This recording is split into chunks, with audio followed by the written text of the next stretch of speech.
महाराष्ट्रातील प्रमुख समाजसुधारकांचा अभ्यास. जगन्नाथ शंकर शेठ 1803 ते 1865. जन्म 10 फेब्रुवारी 1803 मुंबई येथे. मूळ गाव मुरबाड, जिल्हा ठाणे. मूळ आडनाव मुरकुटे. जगन्नाथ उर्फ नाना शंकर शेठ यांना मुंबईचे शिल्पकार म्हणून ओळखले जाते.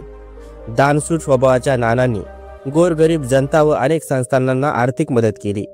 नाना शंकर शेठ यांच्या शैक्षणिक व सामाजिक सुधारणा. Bombay native education society 1823. Lord Elphinstone यांच्या सहकार्याने नानांनी उभारलेल्या या सोसायटीने मुंबईत व मुंबई बाहेर अनेक शाळा सुरू केल्या.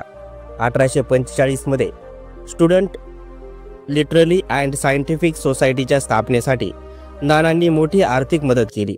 डॉक्टर भाऊ दाजी लाड, दादाभाई नवरोजी, विश्वनाथ नारायण मंडलिक यांनी मुंबईत या संस्थेची स्थापना केली. 1834 मध्ये मुंबईत एल्फिन्स्टन कॉलेजच्या स्थापनेत पुढाकार. मुंबई इलाक्यातील बोर्ड ऑफ एज्युकेशन 1840 चे सदस्य. या बोर्डावर 3 सरकारी सदस्य व 3 बॉम्बे नेटिव्ह एज्युकेशन सोसायटीचे सदस्य नेमले जात.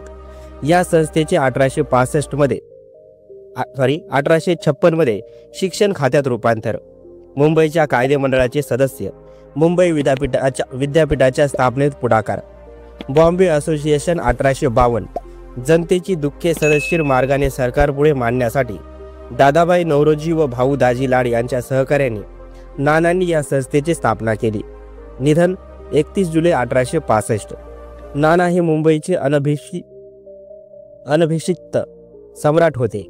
या शब्दात आचार्य प्र. के. अत्रे यांनी त्यांच्या कार्याचा गौरव केला.